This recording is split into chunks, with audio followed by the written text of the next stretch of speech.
Bismillahirrahmanirrahim. Assalamualaikum warahmatullahi wabarakatuh.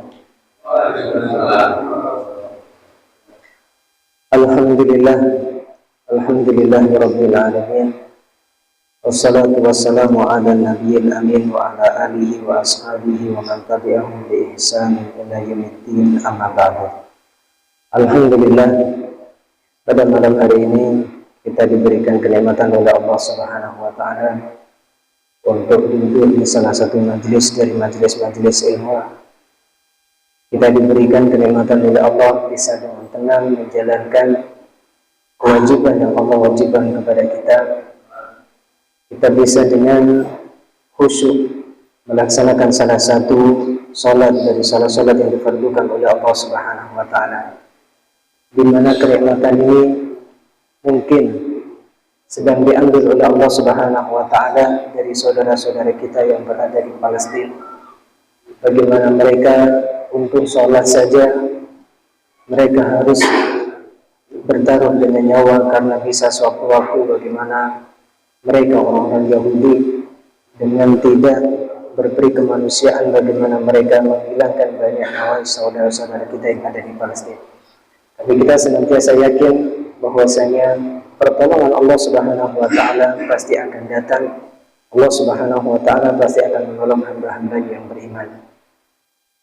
Kita jangan lupa untuk senantiasa membantu saudara-saudara kita, karena Nabi SAW menjelaskan kita adalah ibarat sebuah bangunan, kalbunyan yashuddu ba'dhum ba'dhan, antara satu dengan yang lainnya itu saling menguatkan. Idza ishtaka minhu 'udwun tada'a lahu sa'irul jasadi bil humma was sahar. Kita adalah seperti bangunan, kita adalah seperti satu tubuh. Kalau seandainya salah satu anggota dari tubuh kita sakit, maka seluruh anggota badan yang lainnya juga akan merasakan sakit. Maka seperti itulah yang kita rasakan bagaimana kezaliman yang dilakukan oleh mereka orang-orang Yahudi kepada saudara kita yang berada di Palestina.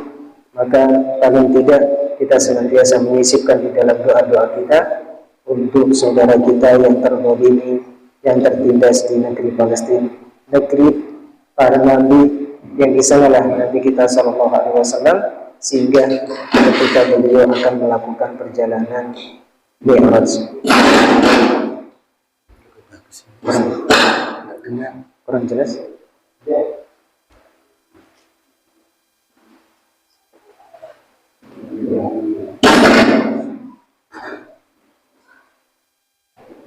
Bismillahirrahmanirrahim. Alhamdulillah, lebih jelas.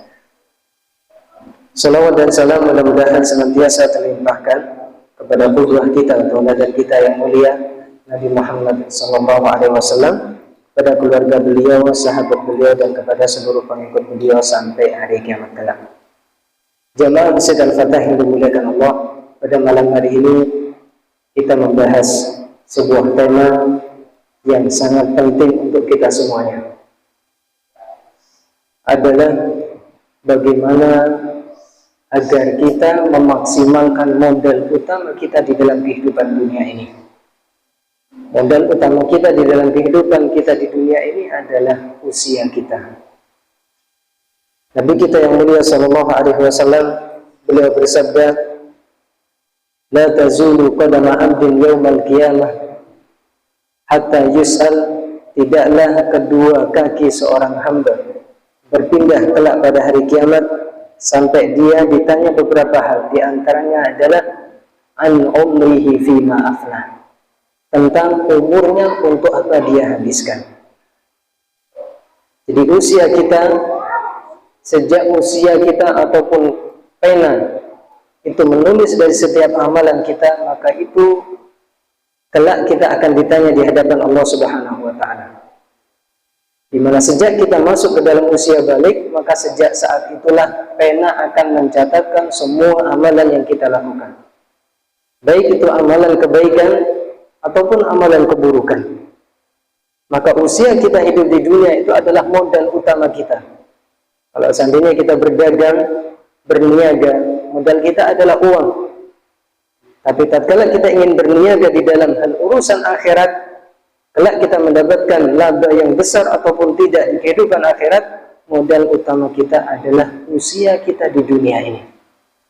Karena Nabi Shallallahu Alaihi Wasallam sangat menekankan bagaimana tidaklah kelak kita berpindah dari tempat kita kecuali kita akan ditanya, diantaranya adalah tentang usia kita, untuk apa kita habiskan. Maka pada malam hari ini adalah sebuah tema yang sangat penting untuk kita semuanya, karena kita tidak tahu berapa modal yang Allah berikan kepada kita. Ada di antara kita yang mungkin diberikan modal banyak, ada di antara kita yang diberikan modal sedikit. Tapi ingat, modal banyak ataupun modal sedikit itu bukan sebagai ukuran keberhasilan seseorang. Karena ada orang yang diberikan modal banyak tapi ternyata rugi. Di dalam jual belinya modalnya banyak tapi kemudian bangkrut. Tapi ada orang yang diberikan modal sedikit tapi kemudian dia menjadi sukses. Seperti itulah kehidupan kita kelak. Maka ada orang yang diberikan usia sangat banyak tapi ternyata amalan kebaikannya sedikit. Bahkan ada orang yang diberikan usia sedikit tapi kedudukannya sangat mulia.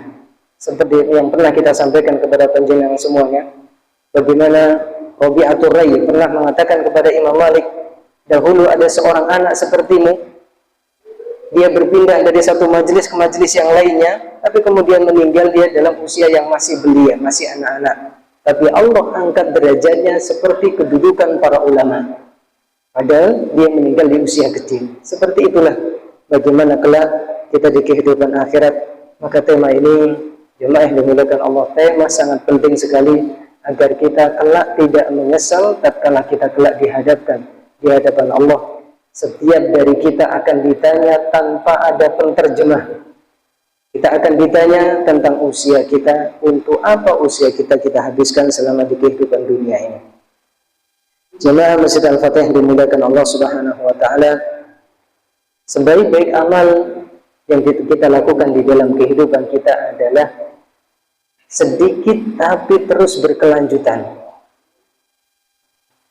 Sedikit-sedikit tapi terus dilakukan dengan istiqomah. Itulah amalan yang terbaik.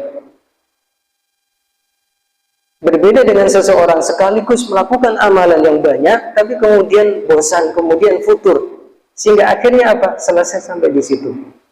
Kita lihat bagaimana air lautan itu adalah dari tetesan-tetesan air. Bagaimana gunung itu adalah dari sebutir-sebutir pasir.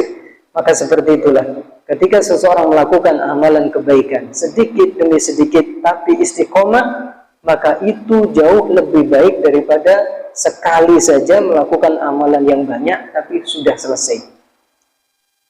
Makanya Nabi Shallallahu Alaihi Wasallam menjelaskan, ahabbul amali ilallahi adwamuhu wa in qalla. Amalan yang paling dicintai oleh Allah Subhanahu wa taala itu adalah amalan yang mudawamah. Ahabbul a'mali ilallahi adwamuha wa in qalla.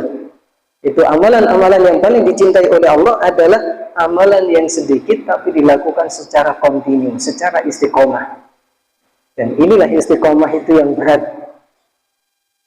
Istiqomah itu yang berat. Sampai di antara ulama ada yang mengatakan a'dhamul karamah luzumul istiqomah. Karamah yang paling agung itu adalah orang apabila senantiasa diberikan taufik untuk terus bisa istiqomah di dalam melakukan kebaikan-kebaikan, di dalam melakukan amalan-amalan kebaikan. Amalan atau waktu-waktu yang diberkahi oleh Allah Subhanahu wa taala di dalam usia kita adalah apabila kita melakukan amalan kebaikan itu kita mulai dari sejak kita bangun tidur, sejak di pagi hari. Makanya di dalam Islam bagaimana Umar itu sampai keluar ketika beliau menjadi khalifah. Beliau keliling dengan membawa cambuk, itu mencari orang yang suka begadang. Kalau ada yang bergadang itu diancam oleh Umar dengan mengatakan, na'am namu akhir sammiru awwalal laili wa namu akhirahu. Ya silakan kalian bergadang dan tidur di akhir malam. Silakan kalian tidur di akhir malam, silakan kalian bergadang dan tidurlah di akhir malam. Maksudnya silakan hidupkan malam kalian dengan bergadang, dengan ngobrol dan yang lain. Tidurlah di akhir malam. Itu beliau perintah tapi sebenarnya adalah larangan. Jadi beliau dengan membawa tongkat, dengan membawa cambuk dan mengatakan, "Sammiru awwalal laili wa namu akhirahu." Silakan kalian hidupkan malam kalian dengan ngobrol-ngobrol dan tidurlah di akhir malam. Maksudnya akan didatangi oleh Umar, akan dipukul, dicambuk. Seperti itulah kebiasaan bagaimana Nabi SAW, apa yang beliau lakukan? Beliau memberikan wasiat, memberikan nasihat kepada para sahabat. Kalau selesai sholat isya sudah tertidur, digunakan waktunya untuk tidur. Maka itulah yang dilakukan oleh Nabi. Beliau tidur di awal malam dan bangun di setengah malam, di sepertiga malam, keluar dari rumah beliau dan kemudian sholat di Ka'bah, dekat Ka'bah. Maka bagaimana di dalam Islam waktu yang paling diberkahi itu adalah diantaranya ketika di pagi hari. Sampai Nabi mendoakan secara khusus bagaimana beliau SAW berdoa, Allahumma barik li ummati fi bukuriha. Ya Allah, karuniakanlah keberkahan pada umatku yang mereka berpagi-pagi hari di dalam beraktivitas. Jadi kalau pagi hari kita masih kemulan, itu kita rugi. Karena orang-orang yang memulai amalan-amalan aktivitas kebaikan mereka dimulai dari pagi hari, semenjak setelah selesai sholat fajar, ataupun mungkin bahkan sebelum itu, tapi sebelum sholat subuh, itu disunahkan adalah waktu yang terbaik untuk bermunajat dengan Allah, untuk banyak-banyak beristighfar dengan membaca Al-Quran dan sebagainya. Dan setelah sholat fajar, kita dianjurkan untuk beraktivitas. Itulah saat-saat yang diberkahi oleh Allah Subhanahu wa Ta'ala. Seperti yang dilakukan bagaimana Nabi SAW bahkan ketika mengutus pasukan perang, dan ini juga diikuti oleh para Khulafaur Rasyidin, ketika mereka mengutus pasukan perang itu biasanya diperintahkan untuk sampai di tempat tujuan itu di malam hari, kemudian istirahat. Ketika sudah masuk waktu fajar, mereka diperintahkan untuk sholat subuh dan kemudian menyerang musuh tatkala mereka dalam keadaan terlelap. Karena itu adalah waktu yang diberkahi. Bahkan bagaimana kalau seandainya ingin menyerang suatu negeri, di sana didengarkan ada suara adzan, maka tidak diperbolehkan. Maka seperti itulah bagaimana waktu yang diberkahi adalah waktu yang di pagi-pagi hari. Sokhr, salah satu ulama, beliau juga adalah seorang pedagang. Seorang ulama juga seorang pedagang. Kalau ingin melakukan perjalanan dagang, itu kafilah dagang, itu dimulai dari waktu fajar, waktu dimulai dari pagi-pagi hari. Maka kalau kita biasanya terlalu pagi ya, pasar itu bahkan 24 jam biasanya, bahkan jam 1, jam 2 itu sudah ramai. Dan di sebelum menjelang sholat subuh itu banyak pada ngantuk. Artinya setelah sholat subuh banyak yang tidur. Ini kebalikan. Tidak dilarang kalau seandainya berjual beli di malam hari, tapi jangan sampai kemudian mengalahkan ibadah kita kepada Allah Subhanahu wa Ta'ala. Bahkan kita bekerja adalah sebagai wasilah kita untuk beribadah kepada Allah Subhanahu wa Ta'ala. Jamaah Masjid Al-Fatah yang dimuliakan Allah Subhanahu wa Ta'ala, bagaimana disebutkan di dalam Al-Quran tentang kemuliaan waktu ini. Kita mendapatkan bahkan bagaimana Allah menjadikan nama-nama di dalam Al-Quran, yaitu dengan nama-nama waktu. Begitu juga memulai ayat-ayat Al-Quran, surat-surat dengan waktu. Ini menunjukkan tentang begitu pentingnya atau begitu besarnya perhatian Allah kepada waktu ini.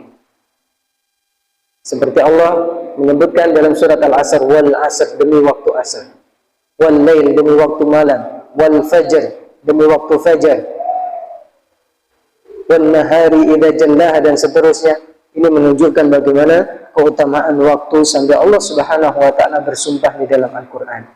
Ketika Allah bersumpah di dalam Al-Quran dengan makhluknya, ini menunjukkan bahwasanya apa yang Allah jadikan sebagai sumpah itu adalah suatu hal yang sangat penting.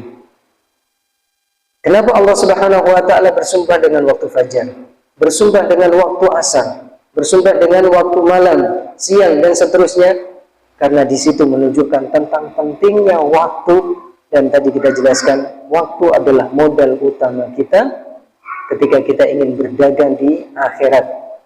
Apakah kita kelak akan mendapatkan keuntungan besar ataupun sebaliknya kita rugi, maka kita harus pandai-pandai di dalam memanfaatkan modal utama, yaitu waktu yang Allah berikan kepada kita. Nabi Nuh alaihi salam, bagaimana di sini menjelaskan tentang kekhususan waktu yang Allah Subhanahu wa taala berikan kepada kita sebagai modal utama kita untuk di dalam kehidupan yang sesungguhnya kelak. Waktu adalah suatu hal yang sangat cepat berlalu. Dan apabila sudah berlalu, maka waktu ini tidak akan bisa kembali kepada kita.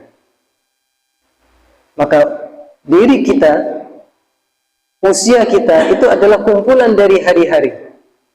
Jadi ketika satu hari berlalu, itu artinya usia kita itu berkurang.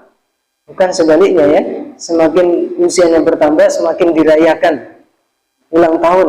Padahal apa? Seharusnya itu banyak muhasabah. Dengan semakin bertambah usia kita, berarti umur kita semakin berkurang. Dan semakin berkurang usia kita, apakah usia yang sudah berlalu dari kita, itu sudah kita isi dengan kebaikan? Kemudian sisa usia kita tinggal sedikit, apakah kita bisa memanfaatkannya dengan sebaik-baiknya?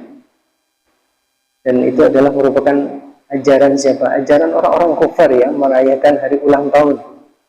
Padahal di dalam Islam itu justru sebaliknya, kita senantiasa diperintahkan untuk muhasabah.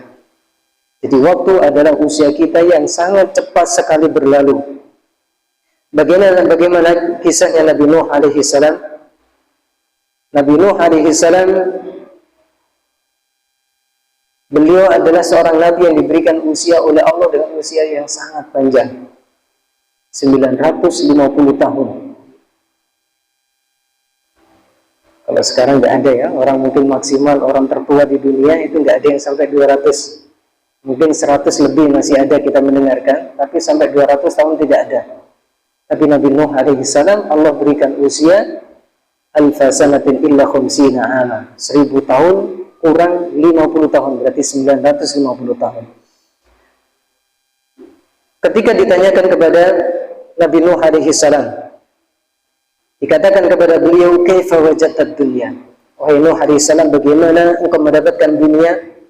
Maka Nabi Nuh mengatakan, kadarin laha babani. Aku mendapatkan dunia. Dunia itu seperti rumah yang memiliki dua pintu. Dakhaltu min ahadihima wa kharajtu min al-akhar. Dunia ini bagiku adalah seperti sebuah rumah yang aku masuk dari salah satu, yang memiliki dua pintu.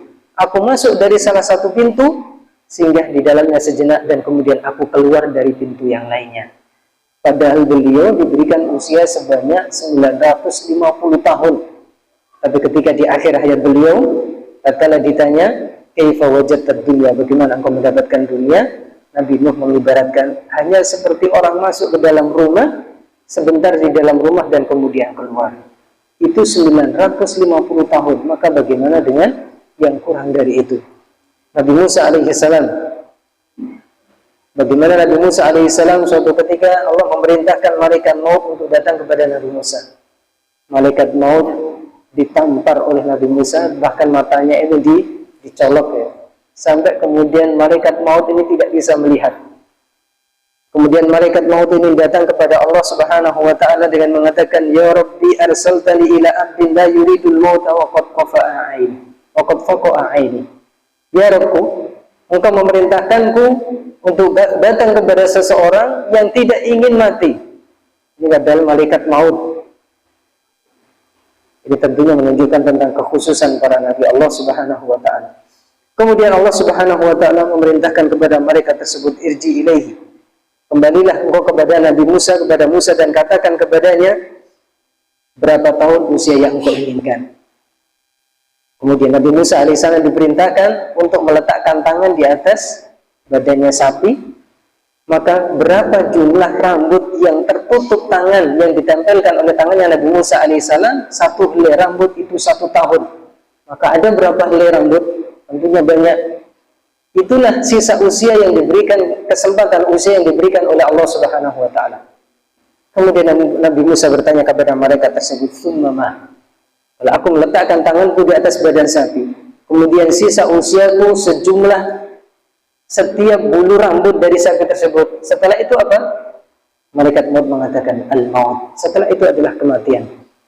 Maka Nabi Musa alaihissalam mengatakan, "Fal'ana min qarib." Kalau seperti itu kematian sudah sangat dekat. Coba, berapa jumlah kita menempelkan di atas badannya sapi? Mungkin ribuan ya. Kan jumlahnya kecil-kecil. Kalau kita hitung, mungkin nggak ada yang mau hitung ya. Itu ribuan. Itu kesempatan yang diberikan oleh Allah kepada Nabi Musa dengan perantara malaikat maut. 1 helai rambut itu 1 tahun. Kalau seandainya di situ ada 1000 helai rambut, maka 1000 tahun. Tapi Nabi Musa mengatakan, "Fal'ana qarib." Kalau seperti itu sudah dekat. Akhirnya Nabi Musa alaihissalam minta, "Rabbi adlini minal ardil muqaddasati ramyatan bihajari." Ya Allah, kalau seperti itu, dekatkanlah kematianku dengan ardul muqaddasah, dengan Baitul Maqdis, yaitu sejauh seseorang melempar batu. Kalau kita melempar batu sekuat kita, maka jarak itulah antara tempat meninggalnya Nabi Musa alaihissalam dengan Baitul Maqdis yang ada di Palestina. Jadi jemaah yang dimuliakan Allah, sekarang Palestina yang sedang dibombardir oleh Yahudi, padahal di sanalah negeri Anbiya, di sanalah Nabi Musa alaihissalam meninggal, di sanalah Nabi kita sallallahu alaihi wasallam mengimami para nabi, para Anbiya sebelum beliau sebelum diangkat bersama dengan malaikat Jibril pada peristiwa Mi'raj. Nabi sallallahu alaihi wasallam mengatakan, "Lau anni indahu la araitukum qabrahu ila jambi tariqi indal kathibil ahmar." Kalau seandainya aku berada di situ dan kalian juga di situ, aku akan menunjukkan kepada kalian di mana letak kuburannya Nabi Musa alaihissalam. Itu di pasir-pasir yang berwarna merah.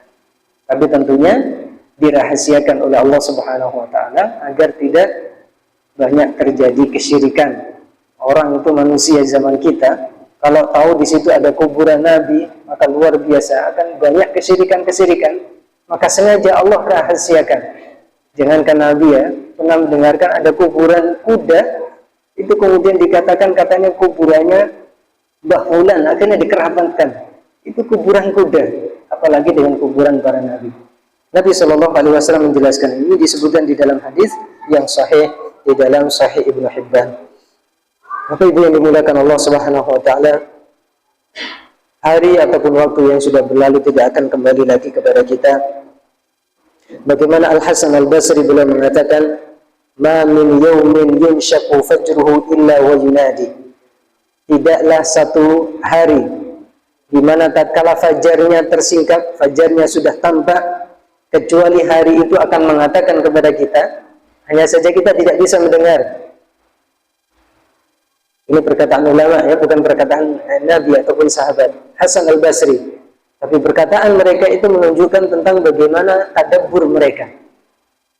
Jadi hari-hari itu sebenarnya mengatakan kepada kita, setiap hari itu hari ini mengatakan kepada kita, "Ya ibnu Adam, ana khalqun jadid." Wahai ibnu Adam, aku sekarang adalah makhluk yang baru, hari yang baru.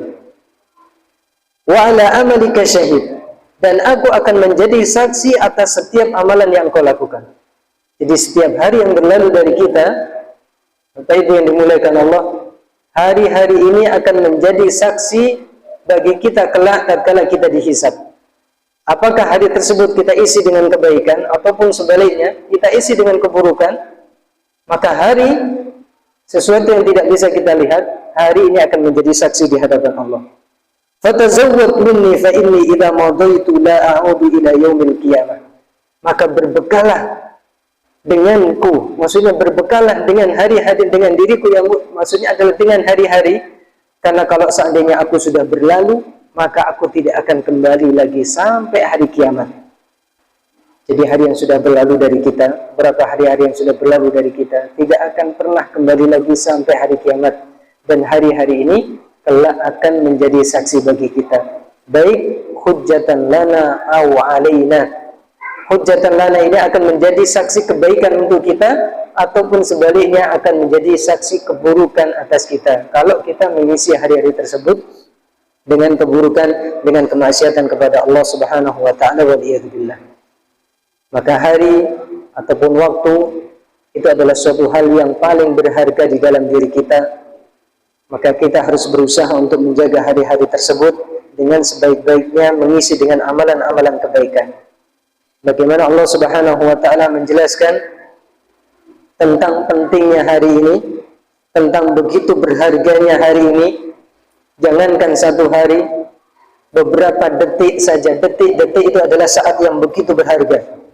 Bagaimana Allah jelaskan di dalam surat Al-Munafiqun. Allah Subhanahu wa taala menjelaskan, wa anfiqu mimma razaqnakum min qabli an ya'tiya ahadakumul maut fayaqula rabbi laula akhartani ila ajalin qarib. Allah Subhanahu wa taala memerintahkan, berinfaklah kalian dari apa yang kami rizkikan kepada kalian sebelum datang kematian kepada kalian. Dan kemudian dia mengatakan, itu sebelum kematian datang kepadanya, dia minta, malaikat maut sudah datang, dia minta untuk diundurkan beberapa saat saja. Dia mengatakan, Rabbi laula akhartani ila ajalin qarib.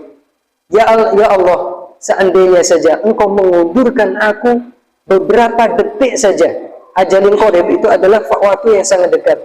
Kalau seandainya engkau memberikan aku kesempatan mengundur kematianku beberapa detik saja, maksudnya adalah orang ini bersumpah akan melakukan amalan kebaikan.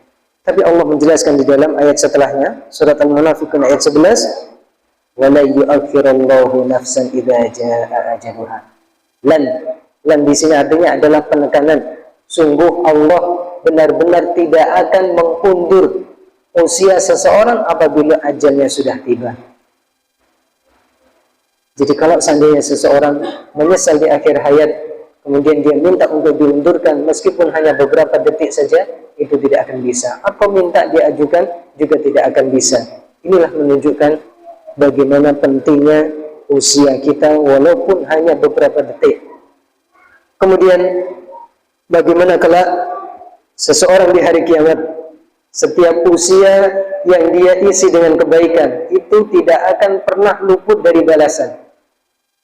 Setiap usia yang berlalu dari kita, apakah kita isi dengan kebaikan ataupun sebaliknya, maka Allah akan membalas tanpa ada hal yang disembunyikan, tanpa ada hal yang diluputkan dari kita.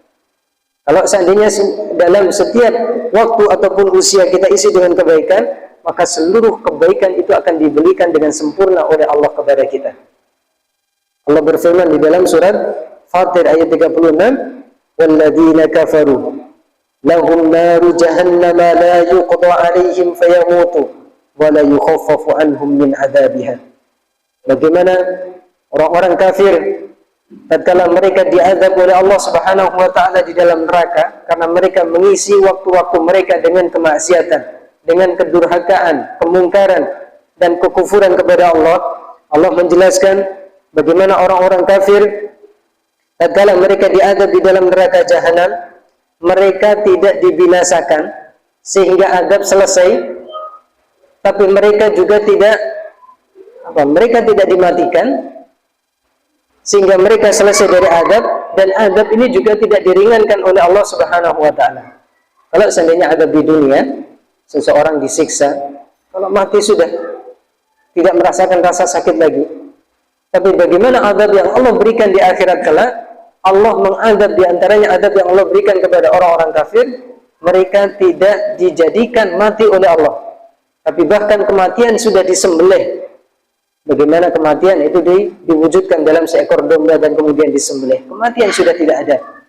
Baik orang akan berada di dalam surga, kekal di dalam surga, ataupun orang-orang kufar, orang-orang munafik, orang-orang musyrik, mereka akan kekal di dalam neraka. Adapun orang-orang yang beriman, kalau seandainya mereka melakukan dosa-dosa, maka ini di bawah kehendak Allah. Meskipun itu adalah dosa besar. Kalau Allah menghendaki, maka Allah akan mengampuni dosa-dosanya. Kalau Allah menghendaki, Allah akan mengazabnya terlebih dahulu di dalam neraka, dan kemudian dikeluarkan dari neraka dan dimasukkan ke dalam surga. Bagaimana Nabi Shallallahu Alaihi Wasallam menjelaskan, orang yang terakhir kali dikeluarkan dari neraka, dia sampai tidak bisa berjalan. Dia berjalannya sampai dengan ngesot dengan perutnya. Kemudian tatkala ditampakkan surga, orang ini kemudian ditampakkan bagaimana kenikmatan di dalam surga. Bahkan dia diberikan kenikmatan berkali-kali lipat dari kenikmatan yang ada di dunia. Maka inilah bagaimana kelak orang-orang yang ada di dalam neraka, mereka mengetahui begitu berharganya waktu yang sudah berlalu dari mereka. Di dalam surat Fatir selanjutnya ayat 37, Allah menjelaskan, awalam nu'ammirkum ma yatadzakkaru fihi ma tadzakkar. Allah menjawab bagaimana permintaan mereka orang-orang munafik tatkala mereka minta untuk dimatikan saja atau diringankan azab mereka, tapi Allah menjawab, bukankah kami sudah memberikan usia kepada kalian, memberikan kesempatan bagi kalian untuk hidup di dunia sehingga kalian bisa ingat, maksudnya adalah ingat kepada ancaman Allah Subhanahu wa taala sehingga mereka mau beriman. Tapi nyatanya mereka tidak beriman kepada Allah Subhanahu wa taala. Jamaah masjid Al-Fatih yang dimuliakan Allah Subhanahu wa taala, setiap hari yang berlalu dari kita ada di antara kita yang mengisinya dengan kebaikan, maka itu adalah sebuah keberuntungan. Dan sebaliknya, hari ataupun waktu yang berlalu ini justru menambah amalan keburukan, maka ini akan menjadikan seseorang rugi di dalam hari tersebut. Di antara ulama ada yang mengatakan, man kana yaumuhu ka'amsihi fa huwa maghbun. Barang siapa yang hari ini sama dengan kemarin, maka dia adalah orang yang tertipu. Wa man kana yaumuhu syarran min amsihi fa huwa mal'un. Dan sebaliknya, barang siapa yang hari ini lebih buruk daripada kemarin, maka dia adalah orang yang mendapatkan laknat. Ibnu Mas'ud beliau mengatakan, ma nadimtu ala syai'in nadami ala yawmin gharabat syamsuhu naqasa fihi ajali walam yazid fihi amali. Tidaklah aku menyesali sesuatu. Biasanya kalau kita menyesal, baik itu kegagalan kita dari apa yang kita inginkan tidak tercapai, ataupun kerugian kita di dalam berniaga, berjual beli, dan sebagainya.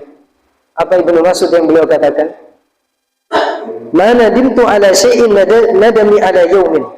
Tidaklah ada sesuatu yang lebih aku sesali daripada penyesalanku dalam suatu hari, yaitu dari satu hari, gharabat syamsuhu naqasa fihi ajali. Bagaimana hari tersebut kemudian mataharinya tenggelam, artinya adalah hari tersebut selesai habis dan kemudian berkurang satu ajalku, yaitu satu umurku, satu hariku. Walam yazid fihi amali. Tapi tidak, hari tersebut tidak menambahkan sedikit pun amalan kebaikanku. Jadi orang-orang yang soleh yang mereka sesalkan itu bukan bagaimana mereka rugi tidak mendapatkan keuntungan di dalam niaganya, tidak. Tapi kerugian yang mereka rasakan seperti yang dirasakan oleh Ibnu Mas'ud, kerugian terbesarku atau penyesalan terbesarku adalah apabila satu hari berlalu tapi tanpa menambah kebaikan untukku dalam satu hari tersebut. Itulah penyesalan bagi orang-orang yang beriman, di antaranya seperti yang dirasakan oleh Ibnu Mas'ud radhiyallahu anhu. Kemudian di antara mereka juga ada yang mengatakan, kullu yawmin yamurru bi la azdadu fihi ilman wa jalla fala burika li fi tulu'i syamsi darikal yawm. Kalau seandainya setiap hari yang berlalu dariku tapi tidak menambahkan ilmu kepadaku, maka Allah Subhanahu wa taala tidak memberikan keberkahan kepadaku pada hari yang di situ terbitnya matahari. Maksudnya adalah pada hari tersebut. Jadi seperti itu, Bapak Ibu yang dimuliakan Allah. Jadi kalau bisa dalam setiap hari kita mendapatkan satu faedah, kita mendapatkan satu ilmu, dan kemudian kita berusaha mengamalkan ilmu tersebut. Jangan sampai hari berlalu tapi tidak ada satupun ilmu yang kita dapatkan. Jangan sampai satu hari berlalu tidak ada satupun kebaikan yang menambah pundi-pundi kebaikan, amalan kebaikan kita. Maka seperti itulah keadaan seorang mukmin, dia senantiasa memaksimalkan waktunya dengan sebaik-baiknya. Maka bagaimana Allah Subhanahu wa taala memerintahkan kita di dalam firman-firman-Nya, di dalam Al-Qur'an, agar kita berlomba-lomba di dalam kebaikan. Agar kita senantiasa memaksimalkan kesempatan ataupun modal utama yang Allah berikan kepada kita. Maka sekali lagi, usia itu bukan sebagai ukuran kita mendapatkan keuntungan besar kelak ataupun tidak. Tapi yang menjadikan seorang mendapatkan keuntungan besar kelak, apakah dia memaksimalkan hari-hari usianya, waktunya dengan baik ataupun tidak. Makanya ada orang sama-sama usianya 60, tapi yang orang pertama bagaimana dia mengisi waktu-waktunya dengan sebaik-baiknya. Dan sebaliknya orang kedua, dia menyia-nyiakan waktu dengan tidak mendatangkan kebaikan ataupun faidah. Allah Subhanahu wa taala menjelaskan di dalam surat Al-Hadid ayat 21, "Sabiqu ila maghfiratin min rabbikum wa jannatin 'arduha ka'ardis samai wal ardh." Segeralah kalian menuju ampunan Allah Subhanahu wa taala, ampunan dari Rabb kalian, dan menuju surga yang luasnya adalah seluas langit dan bumi. Dalam surat Al-Anbiya ayat 90 Allah juga berfirman, "Innahum kanu yusari'una fil khairat wa yad'unana raghaban wa rahaba kanu lana khashi'in." Mereka lah orang-orang yang bersegera di dalam melakukan kebaikan, dan mereka berdoa kepada kami dalam keadaan suka ataupun dalam keadaan takut, dan mereka khusyuk kepada kami. Allah memuji mereka, orang-orang yang bersegera, orang-orang yang berlomba di dalam melakukan kebaikan-kebaikan. Dan sebaliknya, ada orang-orang yang menyesal, orang-orang yang melakukan kebaikan saja mereka dengan bermalas-malas. Bagaimana Allah maki mereka? Di antaranya adalah Allah jelaskan bagaimana keadaan orang-orang munafik. Wa idza qamu ila sholati qamu kusala. Mereka orang-orang munafik, tatkala mereka berdiri untuk salat, mereka berdiri dengan bermalas-malasan. Ketika mereka melakukan amalan kebaikan, mereka dalam keadaan terpaksa. Jadi waliyadzubillah, jamaah Masjid Al-Fatih yang dimuliakan Allah, ini sebagai sebagai indikasi ataupun sebagai tanda-tanda. Apakah ketika kita melakukan amalan kebaikan, kita benar-benar bersemangat, ikhlas, hanya ingin mendapatkan pahala di sisi Allah, atau dengan keadaan berat dan terpaksa? Kalau dalam keadaan berat dan terpaksa, seperti itulah yang Allah jelaskan keadaan orang-orang munafik. Wa idza qamu ila sholati qamu kusala. Bagaimana orang-orang munafik tatkala mereka berdiri untuk salat, mereka berdiri dengan malas. Kalau seandainya tidak diketahui, mereka tidak salat. Makanya azqalus salati 'alal munafiqin salatul isya'i wa salatul fajr. Salat yang paling berat untuk dikerjakan oleh orang-orang munafik itu adalah salat isya dan salat fajar. Karena kenapa? Salat isya itu waktunya orang lelah dan banyak orang tidak melihat karena waktu gelap, dan begitu juga waktu fajar, waktu yang sangat nikmat untuk tidur. Maka itulah waktu-waktu yang paling dibenci oleh orang-orang munafik. Tapi sebaliknya orang-orang yang beriman, mereka bersegera untuk menjawab panggilan Allah dan bersegera untuk menghadiri masjid-masjid untuk salat berjamaah.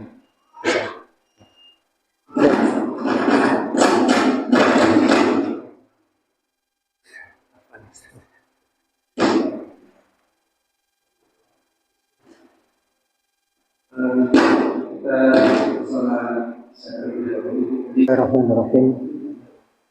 Alhamdulillah hamdan katsiran thayyiban mubarakan fih kama yuhibbu rabbuna wa yardah. Asyhadu an la ilaha illallah wahdahu la syarika lah wa asyhadu anna Muhammadan abduhu wa rasuluhu, amma ba'd. Jamaah Masjid Al-Fatih yang dimuliakan Allah Subhanahu wa taala, kita lanjutkan sebentar dan setelah itu insyaallah kita akhiri. Setiap hari yang berlalu dari kita, ada di antara hari-hari tersebut yang memiliki keistimewaan dari hari yang lain. Sama seperti usia-usia kita, atau ada masa-masa atau saat-saat yang itu lebih baik, lebih utama daripada yang lainnya. Baik itu hari ataupun waktu-waktu yang memiliki keutamaan dibandingkan dengan yang lainnya. Nabi kita yang mulia sallallahu alaihi wasallam, beliau bersabda, "Wa inna min waraikum ayyaman." Sesungguhnya di belakang kalian ada hari-hari. Di belakang kalian maksudnya adalah kelak setelah hari-hari ini, yaitu setelah meninggalnya beliau sallallahu alaihi wasallam, akan ada hari-hari as-sabru fihinna mithlul qabdi 'alal jamri. Di mana bersabar di hari-hari tersebut, bersabar di dalam menjaga akidah, bersabar di dalam tetap untuk istiqamah di atas Islam, Bersabar di dalam melakukan kebaikan-kebaikan, Nabi menjelaskan adalah seperti seseorang yang menggenggam bara api. Lil amili fihinna ajrun khamsina rajulan ya'maluna mithla amalihi. Pada hari tersebut, apabila ada seseorang melakukan amalan kebaikan, maka perbuatan seseorang, amalan seseorang itu sama seperti amalan 50 orang. Dikatakan kepada beliau, ya Rasulullah, ajru khamsina minna au minhum. Yang dimaksud tersebut, seseorang melakukan suatu amalan dalam satu hari tersebut, tapi sama seperti 50 orang yang melakukan amalan tersebut. Itu dari golongan mereka atau dari golongan kami. Maka Nabi SAW mengatakan, bal ajru khamsina minkum. Bahkan, itu sama seperti amalan 50 orang di antara kalian. Padahal amalan para sahabat itu jauh lebih mulia daripada amalan kita. Maka Nabi menjelaskan bagaimana kalau seandainya di antara kalian menginfakkan emas sebanyak Uhud, itu tidak akan bisa mengimbangi, yaitu sedekah ataupun infak yang dilakukan oleh generasi sahabat meskipun hanya dengan satu mud saja. Ini menunjukkan bagaimana keutamaan ataupun keistimewaan amalan yang dilakukan oleh para sahabat. Maksud dari hadis ini, Bapak Ibu yang dimuliakan Allah Subhanahu wa taala, akan tiba suatu zaman bagaimana fitnah sangat luar biasa di hari-hari tersebut. Tatkala seseorang tetap bisa mempertahankan akidahnya, mempertahankan Islamnya, maka pada saat itu dia akan memiliki keutamaan yang sangat luar biasa. Seperti yang terjadi misalnya di zaman-zaman kita saat ini. Bagaimana kalau seandainya ada seseorang yang mendapatkan fitnah besar, kemudian dia lebih tetap teguh untuk menjaga agamanya, maka dia akan mendapatkan kemuliaan seperti seseorang melakukan amalan 50 orang dari generasi sahabat. Ini menunjukkan bahwasanya terkadang suatu amalan yang kita lakukan ini memiliki keistimewaan dibandingkan saat-saat yang lainnya. Makanya bagaimana Nabi SAW menjelaskan saat-saat yang utama, waktu-waktu yang mustajab, karena di saat itulah saat yang terbaik bagi kita untuk melakukan amalan-amalan sesuai dengan tempat dan waktunya. Seperti misalnya di bulan Ramadan, maka amalan yang terbaik pada bulan tersebut adalah puasa, meskipun ada amalan-amalan yang lainnya. Begitu juga di musim-musim haji, maka amalan yang terbaik adalah melakukan ibadah haji. Sama seperti halnya di saat-saat tertentu. Misalnya kita habis sholat 5 waktu, selesai salam, maka amalan yang terbaik adalah saat itu adalah membaca zikir. Karena itulah yang dicontohkan oleh Nabi SAW. Jadi kita harus pandai-pandai melihat apa amalan terbaik pada saat itu, maka kita berusaha untuk mengamalkannya. Ketika di malam hari, apa amalan yang terbaik tatkala orang dalam keadaan tertidur? Amalan yang terbaik adalah bangun di malam hari, kemudian melakukan qiyamul lail. Makanya sampai Nabi SAW menjelaskan di dalam hadis beliau SAW, ayyuhan nas, wahai manusia, afsus salam, tebarkanlah salam, wasilul arham, sambunglah silaturahim, wasallu bil laili wan nasu niyam, salatlah di malam hari tatkala orang dalam keadaan tidur, tadkhulul jannata bisalam, maka kalian akan masuk surga dengan selamat. Jadi bagaimana Nabi SAW memotivasi di malam hari itu adalah di antara amalan terbaik adalah dengan qiyamul lail, dengan banyak-banyak beristighfar, khususnya di waktu-waktu sahur atau sepertiga malam yang terakhir. Bagaimana kalau kita melihat usia kita itu berapa tahun? Mungkin antara 60 sampai 70 tahun. Tapi kalau kita perhatikan dari usia tersebut, itu yang benar-benar kita gunakan untuk amalan kebaikan, itu berapa tahun? Kalau kita lihat dalam satu hari semalam tidur kita berapa jam? Mungkin antara 4-5 jam. Ini artinya dalam sehari semalam ada 24 jam. Kalau katanya tidur yang sehat itu ada yang mengatakan 8 jam. Tapi itu tidak pasti, belum tentu benar ya, karena Nabi mengajarkan kenapa? Iya. Karena Nabi mengajarkan istirahat terbaik apabila seorang mengamalkan apa yang dicontohkan oleh Nabi.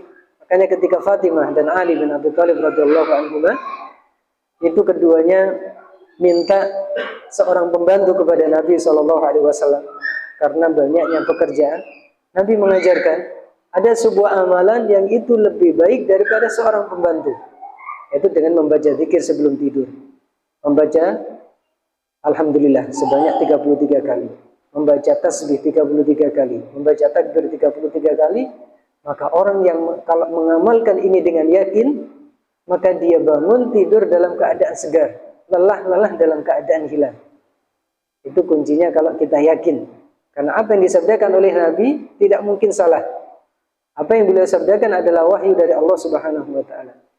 Jadi artinya bagaimana tatkala seseorang melakukan amalan-amalan kebaikan, maka harus disesuaikan dengan waktunya, disesuaikan dengan masa-masa dia melakukan amalan tersebut. Bagaimana usia kita dalam sehari semalam, maka kita terkadang banyak menyia-nyiakan waktu tersebut tidak di dalam kebaikan. Kita banyak-banyak beristighfar, banyak-banyak memohon ampun kepada Allah Subhanahu wa taala agar kita diberikan taufik oleh Allah untuk bisa mengisi hari-hari kita dengan amalan-amalan kebaikan. Kemudian setelah kita meninggal, Bapak Ibu yang dimuliakan Allah Subhanahu wa taala, tentunya kita ingin kita meninggal dalam keadaan meninggalkan kebaikan. Kita ingin kita meninggal tapi kita masih memiliki tabungan amalan yang terus tidak putus, terus tidak berhenti. Maka ini dijelaskan oleh Nabi dalam hadis, "Idza mata ibnu Adam in qata amaluhu illa min salasin." Di antaranya adalah shadaqatun jariyah, aw ilmun yuntafa'u bihi, aw waladin shalihin yad'u lahu. Jadi kalau kita ingin usia kita sudah ditutup oleh Allah, yaitu dengan ajal datang kepada kita, tapi ternyata pahala terus mengalir untuk kita, seakan-akan terus kita masih hidup, maka kita banyak-banyak menabung kebaikan, baik itu dengan jariyah, sedekah jariyah, ataupun dengan menebar ilmu yang bermanfaat, sehingga akhirnya orang yang melakukan ilmu tersebut yang kita ajari, kita tetap mendapatkan pahala. Atau dengan mendidik anak kita, sehingga menjadi anak yang soleh, yang akan terus mendoakan kebaikan untuk kita. Setiap kebaikan yang kita ajarkan kepada anak kita, kemudian dia amalkan, maka kita juga akan terus mendapatkan pahala dari amalan yang dilakukan oleh anak kita. Maka bagaimana generasi pendahulu kita sebagai penutup, mereka benar-benar luar biasa di dalam memanfaatkan waktu. Maka inilah yang menjadikan kedudukan mereka senantiasa diangkat oleh Allah Subhanahu wa taala. Mereka sudah meninggal, tapi bagaimana pahala terus mengalir kepada mereka. Di antaranya disebutkan di dalam kitab ini, Ibnul Jauzi rahimahullah ta'ala dijelaskan bagaimana Ibnul Jauzi adalah seorang ulama besar. Beliau tatkala meraut pensilnya untuk menulis baik itu menulis kitab ataupun menulis persiapan mengajarkan ilmu dan sebagainya, itu disebutkan bagaimana kayu rautan pensil beliau itu dikumpulkan. Beliau berpesan, kalau seandainya nanti aku meninggal, maka gunakanlah kayu yang dari rautan pensilku ini digunakan untuk memasak air, dan air itu digunakan untuk memandikanku. Dan rautan pensilnya itu sangat banyak. Kemudian tatkala beliau meninggal, dijalankan wasiat ini digunakan untuk masak air, dan itu cukup bahkan berlebih. Jadi artinya apa? Bagaimana mereka kalau rautannya saja begitu banyak ya. Jadi ini menunjukkan bagaimana mereka terus tidak berhenti mengisi harinya dengan baik itu menulis, baik itu mengajarkan, menulis kitab dan sebagainya, sampai akhirnya mereka meninggal, tapi nama mereka terus disebut. Mereka terus senantiasa didoakan dengan rahmat Allah, rahimahumullah. Buku mereka terus dibaca, sehingga mereka seakan-akan masih terus melakukan kebaikan seperti mereka hidup, padahal mereka sudah meninggal. Seperti itulah kebaikan yang ditinggalkan oleh generasi soleh pendahulu kita. Ibnu Taimiyah rahimahullah ta'ala, bagaimana dijelaskan, kana la yafutu sa'atun min waqtihi duna ta'limin au ta'lifin au ibadatin. Tidaklah berlalu di antara waktu-waktu beliau kecuali beliau mengisinya dengan baik itu beribadah, baik itu menulis, baik itu mengajarkan ilmu, sampai dijelaskan oleh muridnya Ibnu Syakir, murid dari Ibnu Taimiyah rahimahullahu taala. Beliau mengatakan, inna tasanifahu tablughu 300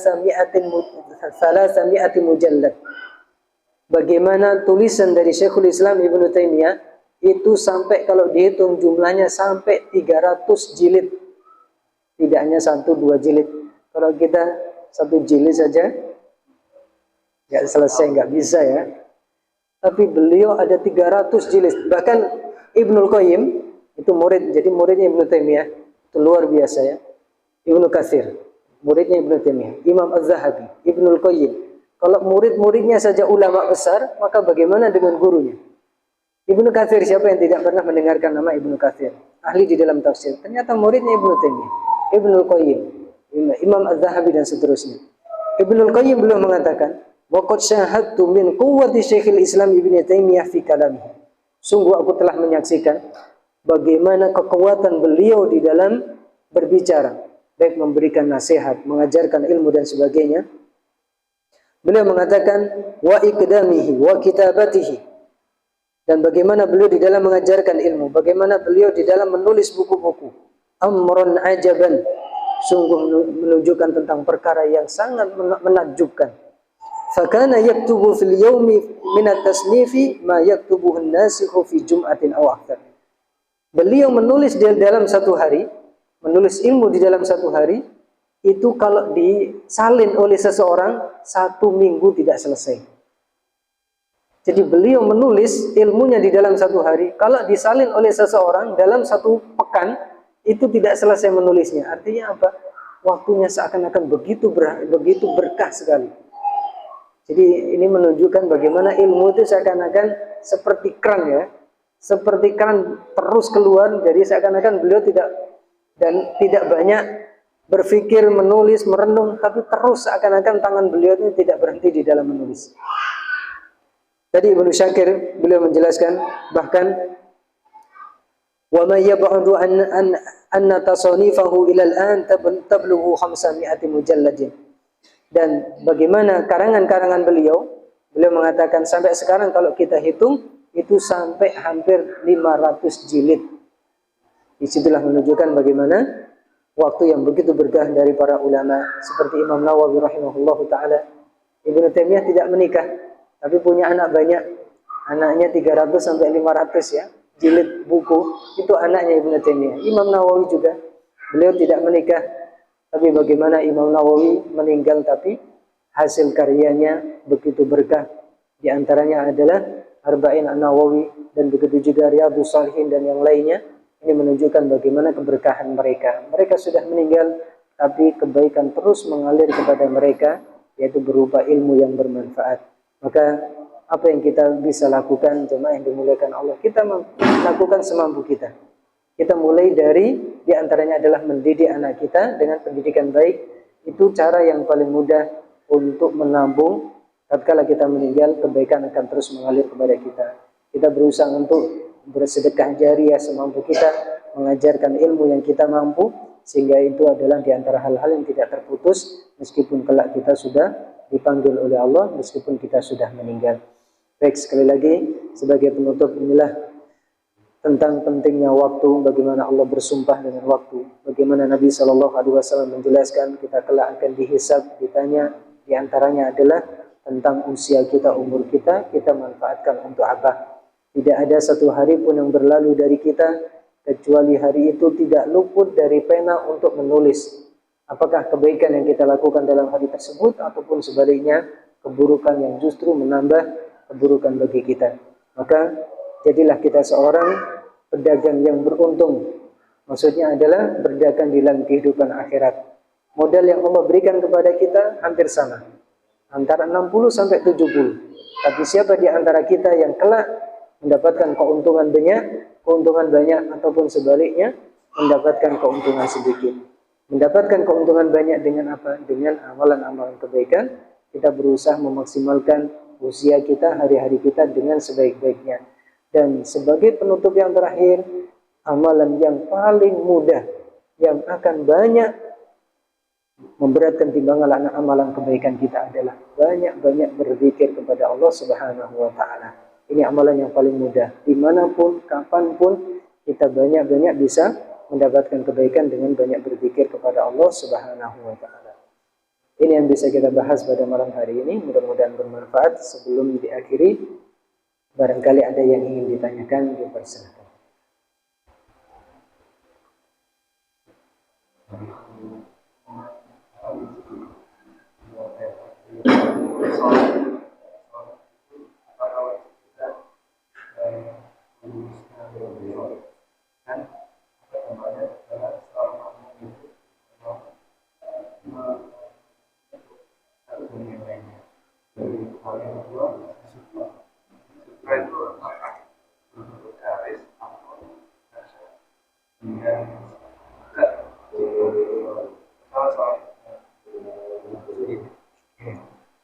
Baik.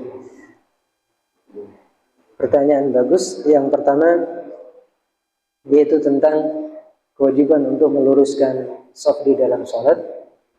Jemaah yang dimuliakan Allah Subhanahu wa taala, kalau kita lihat bagaimana Nabi sallallahu alaihi wasallam ketika akan salat, beliau sampai membuat garis dengan pedang. Membuat garis lurus agar para sahabat salatnya lurus, sampai beliau mengatakan sawu sufufakum, luruskanlah salat kalian. Nabi juga mengatakan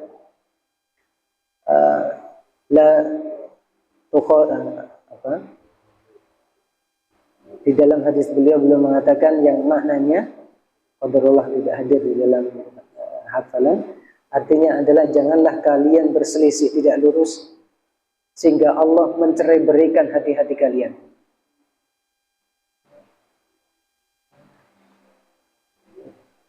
Matan hadisnya qadarullah saya lupa. Yukhlifallahu baina qulubikum, qadarullah saya lupa matan hadisnya. Jadi artinya bagaimana Nabi SAW setiap akan sholat, diantaranya beliau senantiasa memberikan nasihat pada para sahabat. Sawu sufufakum fa inna taswata sufuhum qamatis shalah. Kemudian la tad'u furujatin li syaitan, janganlah kalian membiarkan celah-celah untuk syaitan. Karena ketika kita sholat kita tidak rapat sholat kita, maka itu akan digunakan syaitan untuk berdiri di situ. Bukan berarti kemudian ya senang syaitan ikut sholat.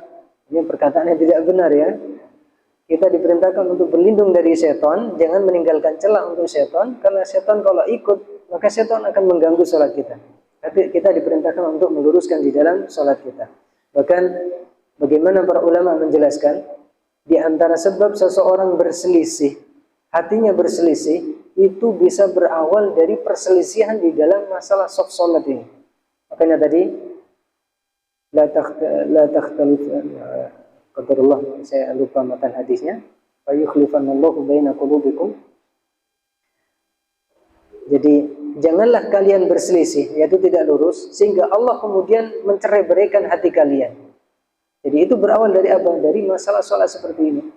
Bahkan bagaimana beliau sallallahu alaihi wasallam meluruskan baris, yaitu dengan tadi membuat baris.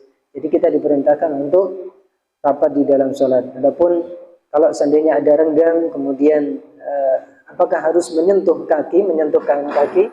Di sini perselisihan pendapat para ulama, dan tentunya yang terbaik kalau kita mampu menyentuhkan kaki itu yang terbaik. Tapi kalau seandainya ada yang mungkin tidak menyentuhkan kaki, jangan sampai kita kejar terus ya. Misalnya dia tidak mau disentuhkan, kita kejar terus, tidak. Semampu kita. Yang terbaik memang dengan sama-sama menyentuhkan kaki, karena itu adalah berdampak besar di dalam hati kita. Kemudian berkenaan dengan sutroh, apakah cukup dengan baris saja ataupun dengan sesuatu yang ditegakkan di hadapan kita? Nabi kita SAW apabila beliau safar, beliau biasanya dengan membawa tombak kecil beliau. Ketika beliau berhenti untuk sholat, beliau menancapkan tombaknya di hadapan beliau. Ditancapkan tombaknya dan beliau sholat menghadap ke sutroh tersebut. Atau beliau terkadang melepaskan pelananya, pelana unta ataupun pelana kuda, beliau letakkan di tanah dan beliau gunakan sebagai sutroh sholat. Atau terkadang beliau menjadikan binatang tunggangan beliau di hadapan beliau gunakan sebagai sholat. Ini menunjukkan bahwasanya Salat menghadap sutroh itu hukumnya meskipun para ulama di sini berselisih pendapat. Ada yang mengatakan wajib, ada yang mengatakan sunnah muakkadah. Allah Ta'ala alam. Ada yang merajihkan di sini sunnah muakkadah. Ada juga yang mengatakan itu sebagai satu hal yang diharuskan. Allah Ta'ala berselisih pendapat para ulama. Tapi ketika kita ketika kita sholat sendiri, maka semampu kita untuk membuat sutroh di hadapan kita. Atau ketika sholat jamaah, maka sutrohnya imam itu adalah sutrohnya makmum. Jadi kalau imamnya sudah ada sutroh di hadapannya, maka makmum tidak perlu memakai sutroh. Makanya ketika kita sedang sholat, kemudian kita batal, kita boleh berdiri atau berjalan melewati shaf orang yang sedang sholat. Ini kalau yang kita lewati adalah makmum, tidak apa-apa. Karena di zaman Nabi SAW ada di antara sahabat, itu bahkan naik kuda ataupun naik unta, itu melewati di antara shaf-shaf, padahal sedang sholat. Itu menunjukkan tidak apa-apa. Tapi kalau lewat di hadapan imam, ini yang tidak diperbolehkan. Bahkan kita diperintahkan untuk menghalangi semampu kita. Kalau kita halangi tetap dia melawan, Nabi mengatakan fa'innama huwa syaitan. Dia adalah syaitan yang melalu atau yang lewat di hadapan kita. Jadi kita buat sutroh semampu kita di hadapan kita, baik itu dengan orang yang duduk di hadapan kita, menghadap dinding, ataupun yang lainnya. Nah, Allah Ta'ala.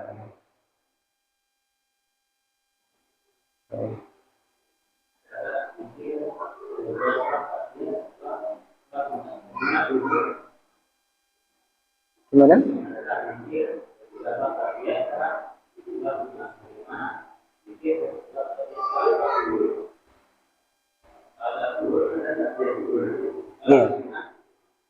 Habis salat Jumat. Apakah habis salat Jumat ada zikir?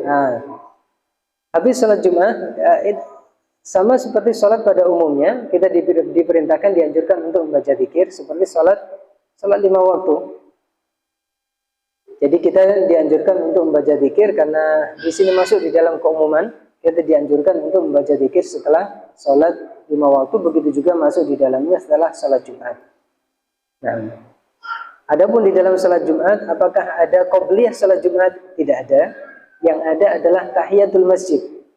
Makanya ketika ada seorang, tatkala Nabi sedang khutbah, tiba-tiba ada orang langsung duduk. Nabi memerintahkan rakaat ini, rukulah engkau 2 rakaat terlebih dahulu, meskipun Nabi sedang khutbah.